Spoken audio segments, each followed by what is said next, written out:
Salutations, well, welcome to this edition of Bet on the Trenches. I'm your host, as always, Jonders. I'm joined by two of my good buddies, Ryan McGinley and Steve Catalano. Hey, you're on YouTube here. Make sure you hit subscribe and hit the thumbs up button, and you gotta ring the bell so you get notifications every time these videos go up. You're only gonna help yourself because we have people like Steve. Steve, please tell me about who'd you tell these people to start at wide receiver last week?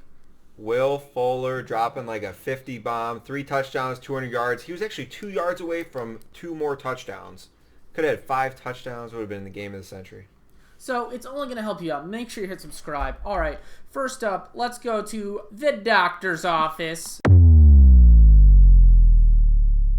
All right, so we think Tyreek Hill might be making a comeback here. Ryan, what do you think about this? Well, I don't think he's playing this week, but I'm a big Byron Pringle fan. I think he's the other wide receiver to look out for in that offense.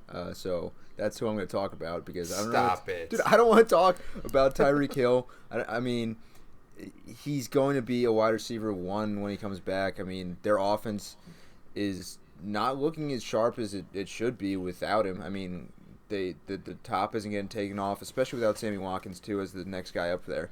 So I think they really miss him, and I think they miss a run game. So I mean, once he comes back, Patrick Mahomes will go back to being Patrick Mahomes. Everything will be fine in Kansas City. But I mean, it is what it is with Tyreek Hill. I mean, you got him late. I mean, you're gonna start him as soon as he comes back. Hey, with Pringles, once you pop, you just can't stop. Saquon Barkley, Evan Ingram, Wayne Goldman are all going to be sitting out on Thursday against the Patriots. But Golden Tate's back. How about that, Steve? Yeah, the Patriots lucked out again. Their easy schedule. They play the worst team in the NFL, and they have none of their good players in, so they have 0 chance. Giants might as well not even play. But Golden Tate coming back gets to work with Daniel Jones first time this year, so I guess that's the one thing we'll be looking for on the Giants side. On the other side of the ball, we'll be watching the Patriots kick their behinds. Hey, Sam Darnold's coming back from mono. Hey, if I had a doctor medical clear me and make sure that I didn't have mono, Ryan, would you kiss me? Yeah, I mean, it's 2019. You can do whatever you want. All right, anything on Sam Darnold coming back? I'm excited for Sam Darnold to be back because we saw Jamison Crowder was a PPR machine when Darnold was in there. Robbie Anderson, I mean, he's been dropped in over 50% of leagues. I mean, he's a big-time deep threat, and he was everyone's sleeper coming into the season. And Lev Bell returns to being the running back 1 that we expected him to be. I think he's the only guy on the offense that has a touchdown. I'm not going to fact-check that completely, but I don't think there's many more besides Lev Bell there. So I expect their offense to be more of a semblance of what they wanted it to be. Plus, you get Demaryius Thomas to hook up with Sam Darnold, so I'm pretty excited about that. Let's move on to quarterback starts. Let's go to Steve first. My quarterback starts are both the quarterbacks in the Atlanta-Arizona game. I love Matt Ryan. He obviously had a really good game last week against Houston. But my start of the week is Kyler Murray. He's the number 8 quarterback right now. He's playing Atlanta. We saw what Houston did to them last week. Like I said, Deshaun Watson, Will Fuller, I mean, they got it going. They almost connected on 5 TD passes alone. So I like Kyler Murray this week, just to kind of continue to show that he's actually been more impressive than I thought he was going to be from the beginning of the season. All right, Steve moves up to the 50. Ryan, Yep. Quarterback start. So I'm starting the man, the myth, the legend, Gardner Minshew against the New Orleans Saints because I think that you're going to have to hone in on stopping Leonard Fournette. I think that the Jaguars are going to get down in the game, and DJ Chark's looked like wide receiver 1. I think they're going to have to throw the ball, and I think 3 of the last 4 starts for Minshew, he's thrown 2 touchdowns, and in the other game, he threw a touchdown. He's, I think, quarterback 11 right now, so already with the couple bye weeks that are happening this week, he would be a quarterback 1, and I'm definitely starting Gardner Minshew, and I'm starting Aaron Rodgers in a divisional game against the Detroit Lions. I mean, he's got something to prove. I mean, he handed the ball off for 4 touchdowns. That was cute. I mean, they were doing what the Packers fans wanted, but, I mean, it's Aaron Rodgers' team. Aaron Rodgers is going to throw the ball. I mean, he's only had 1 solid start for fantasy purposes, and that was against the Eagles. So I expect him to come out gunslinging, and I'm excited to see what he does. Do you know how long it's been since the Packers have beaten the Lions? How long has it been since the Packers have beaten the Lions, Jonders? 1,009 days. That's a good nugget right there. I mean, it's a pretty good one. So I'm moving myself up to the 50. Hey, Steve, who you sitting? I'm sitting Matt Stafford in that same game playing the Packers. I think the Packers have one of the best secondaries in the league, and they've shown it with how many takeaways they've came away with, all year long. I'm also sitting Jimmy Garoppolo. All right. I Jimmy was going to move you up. Garoppolo. I'm not going to move you up now. Jimmy Garoppolo. I can't say his name. Garoppolo. Against the Rams. And I think they're just kind of a run-first team. We saw what Kyle Shanahan wanted to put out, and he clearly did with that run game. Jimmy Garoppolo seems just kind of like a game manager. He can clearly deliver the ball when it needs to, but they don't have any crazy receiving weapons or anything like that to be afraid of. So he's gonna get his pass yards, dumping it off to those running backs, and kind of hitting Marquise Goodwin every once in a while. But yeah, I wouldn't want to start. Ryan, who are you sitting? I'm sitting Philip Rivers this week against the Pittsburgh Steelers, just because I think their defense is going to allow them for short fields, and they're going to have to use Melvin Gordon as a running back at some point. They're going to have to get him established, especially if they're going to try to make a playoff run. And this is the perfect game to do it against a team that's definitely less talented than the Chargers this year. So I'm expecting Phil Rivers to not have to throw the ball 1,000 times like he does when he's coming back in games. And I'm also sitting Jameis Winston against the Carolina Panthers. They looked pretty solid. I mean, last week they looked pretty good. There was a couple odds and ends that they needed to pick up. But defensively, they're a good team. And, I mean, Jameis didn't look good in the Dome last week. I mean, he was shoddy at best, and they would have had a terrible stat line if he didn't throw a touchdown with 20 seconds. It didn't matter. So I'm sitting Jameis as well.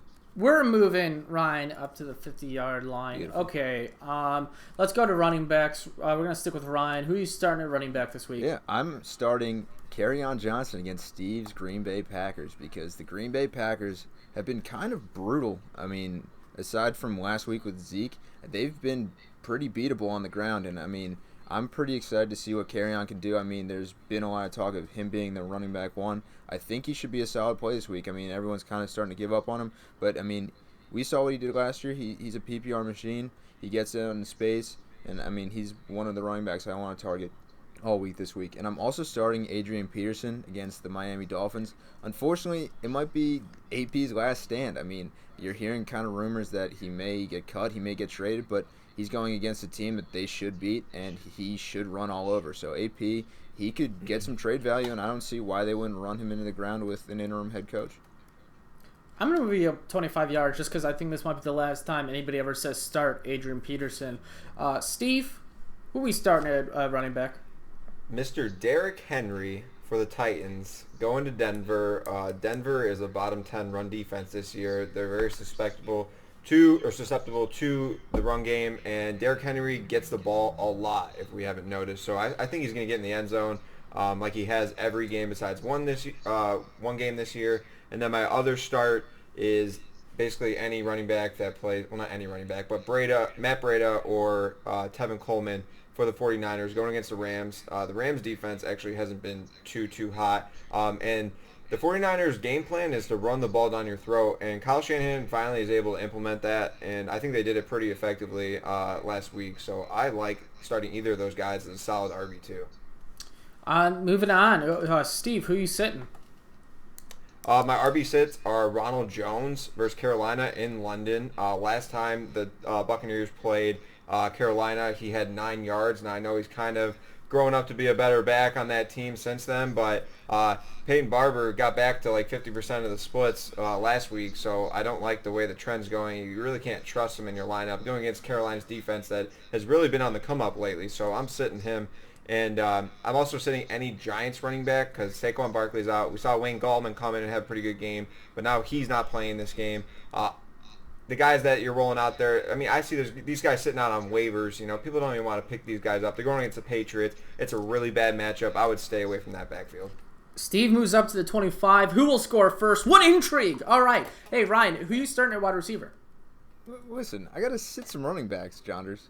Oh, who are you sitting at running back? This is why there's a shadow government, you see. It's in place. But I'm sitting Jordan Howard against the Minnesota Vikings this week just because, I mean, he had 12 points fantasy-wise last week, but he lumbered into a touchdown at the beginning of the game.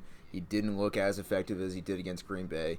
And, I mean, they keep talking up Miles Sanders like they want him to be a thing, similar to how the Seattle Seahawks tried to slander Chris Carson's good name and try to force Rashad Penny to get touches. Jordan Howard's time will come. and it'll be towards the end of the year when it gets colder. It'll be Jordan Howard season, but not yet. I'm also sitting Carlos Hyde against the Kansas City Chiefs because he's the type of back that they want to have when they're up in games, and I think it's going to be a Duke Johnson game. They're going to need to pass against that team. I mean, it's pretty well known that the Chiefs like getting points early, so I mean, I expect it to be a Duke Johnson game. So I'm sitting. I know Carlos I'm just Hyde. the humble host here, but I would like to say that I think you should start all of your Texans, and I think this is going to be a boat race, and the Texans are going to Kansas City Chiefs the Chiefs. I think it's going to be a bloodbath out there. I think it's going to be like 40-10 at the end of the game. 40-10. You know what? Yeah. Wow. I'll move you up to the 25, Jonders, if I had a board. Thank you. All right. I'll give you a touchdown. It gives me a better chance to get a touchdown. All right. Guys, all right, we gotta move on with the game. Ryan, Yep. now can we get to your wide receiver We starts? can- Now can I hear them? I'd love to get to my wide receiver starts. Thank you. So, unfortunately, I'm starting Stephon Diggs for maybe the last time. This is a do or die situation with me and Stephon Diggs. And he's going against the best plus matchup he could possibly have in the Philadelphia Eagles. I mean, Craig James is covering him. I'm not that excited. Or you've got Sidney Jones, who has come out of games early and often again. So I'm starting Stephon Diggs. I'd be shocked if he doesn't see 10 targets. I mean, they need to kind of appease the Vikings fans in Minnesota. So get Stephon Diggs the ball. I mean, I think that's what the game plan is going to be. And I'm also starting Jamison Crowder with Sam Darnold there because they're not going to have Sam Darnold get hit. And Jamison Crowder is the perfect PPR 8-yard route kind of guy who makes great catches in traffic. So I think Jamison Crowder is a great PPR play this week. Get Stephon Diggs the darn ball and give Ryan the darn touchdown. Beautiful. There he goes. 7 points. Touchdown. All right. Hey, Steve, who you starting at wide receiver? If you're like me and own this guy, you're having a tough year. But Josh Gordon versus the Giants on Thursday night in this plus matchup. I know it's been tough starting him since week 1, but I like him in this game. He's getting He has the second most targets on the team next to Julian Edelman, who's always going to get those targets. But I think Josh Gordon finds the end zone and has 80-plus yards in this game, so it'll be a pretty good start for him. And then my start of the week last week, I won't make him my start of the week, but Will Fuller, Jonders, you touched on it. This Kansas City-Houston game should be a high-scoring game, and I think both teams are going to be passing a lot. Like I said, Will Fuller could have had 5 touchdowns last week. This could have been his breakout game. That maybe last week's just what he needed against Atlanta to get going. And where's Hopkins been, So let's see. Maybe Will Fuller can turn out to be the wide receiver 1 as far as production goes in this offense. So keep him in your lineups, guys. The sitcom Search Party has moved from TBS to HBO Max, and now it moves on to Hopkins. Let's set out the Search Party, people. All right, Steve, you have a touchdown after that weird joke that I made. Hey, Steve, Touchdown. now how about some wide receiver sits? Wide receiver, I'm sitting Brandon Cooks against San Francisco. San Francisco's defense has been very surprising. They've been good. They've been able to get to the quarterback, and I think that's really going to affect Jared Goff. I think Jared Goff's not going to have the best game, and maybe till the end in garbage time, and you really can't depend on garbage time with these receivers. Brandon Cooks had a pretty bad game. I know he went out early last week. He got injured and whatnot, but he wasn't producing a lot. So I'm keeping him on the bench this week. And Alshon Jeffrey against Minnesota, going against Xavier Rhodes. I don't like that. They're just not giving up a lot of. They're not giving up a lot of yards per catch, and I don't like Alshon Jeffrey in this matchup. Okay, moving on to Ryan. Who are you sitting at wide receiver? So, Steve made him a start, right? And I'm sitting Josh Gordon this week. I don't like that. Usually that's a plus matchup, right? But the fact that the Giants are missing their entire team just tells me that the Patriots are going to have to show just some vanilla offense that includes Sony Michel and Rex Burkhead all day. I expect Tom Brady to throw for like 160 yards because Tom Brady's not going to have to throw for yards. I mean, I saw it last week in Philadelphia against the New York Jets.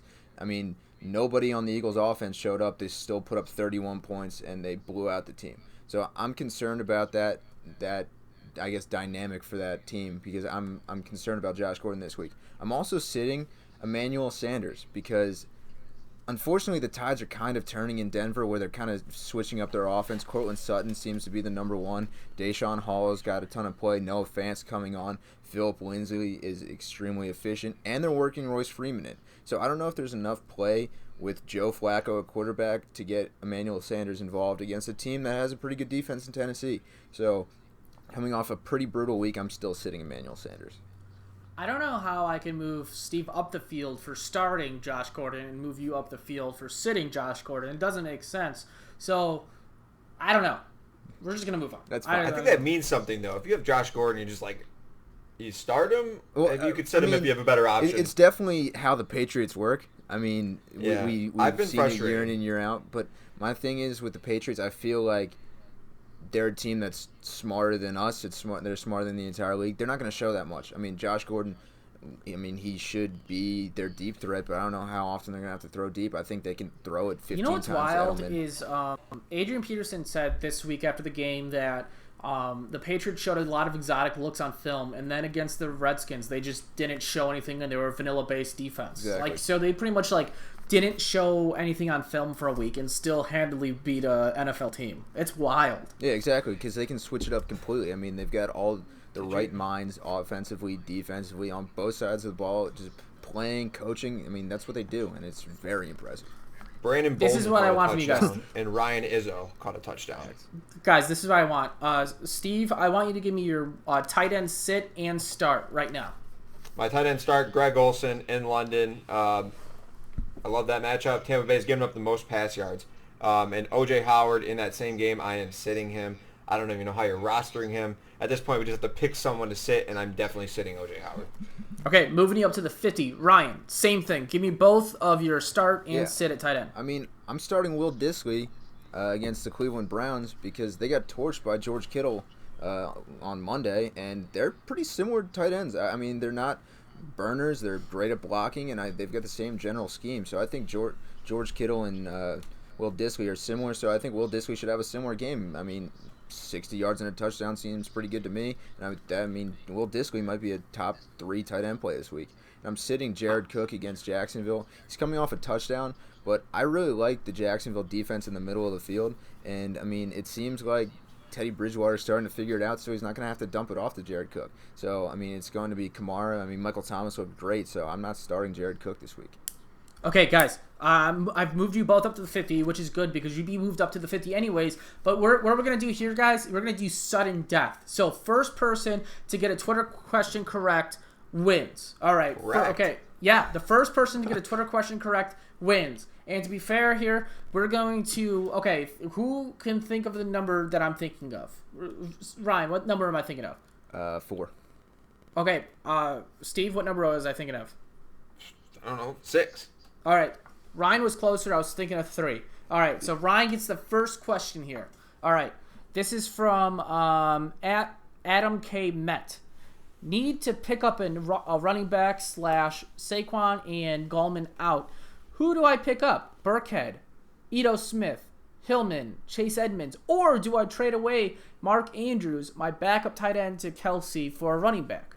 Ooh, that's a mouthful, but it's a loaded question. I'm not picking up Hillman. That's 1. 2, I do like Chase Edmonds, but I think David Johnson's playing this week. I mean, Chase Edmonds looked really efficient. I mean, I think he has 8 yards of carry and a touchdown last week, but I don't think he's going to have enough volume. Ito Smith has seen, I believe, up until last week, he saw every red zone rushing attempt for the Falcons, but Devonta Freeman scored last week, the first time since 2017, so that's gone. So that kind of leaves me with Rex Burkhead, and I like the fact that he catches passes out of the backfield, and they seemingly don't like Sony Michel. I like Rex Burkhead this week. Hey, Ryan wins. That's a sudden death touchdown, 14-7. Ryan McGinley. What do you have to say for yourself? Well, it's great to be back. I'm glad we went NFL rules. So Steve, also known as the Kansas City Chiefs, was not allowed to win this one. It's great to be back. I mean, Steve puts on a great show every week. He will be editing this later. He might edit it in that I lost, but I'm glad I'm here. Put a voice Follow over at Bootleg Fantasy, at Steve 2.0, at Jonders FPT, at Climb the Pocket. Go to climbthepocket.com for all your fantasy football news throughout the week. Make sure you tune in every Thursday to Bet on the Trenches right here on YouTube. And until next week, get home safe, everybody. Bye!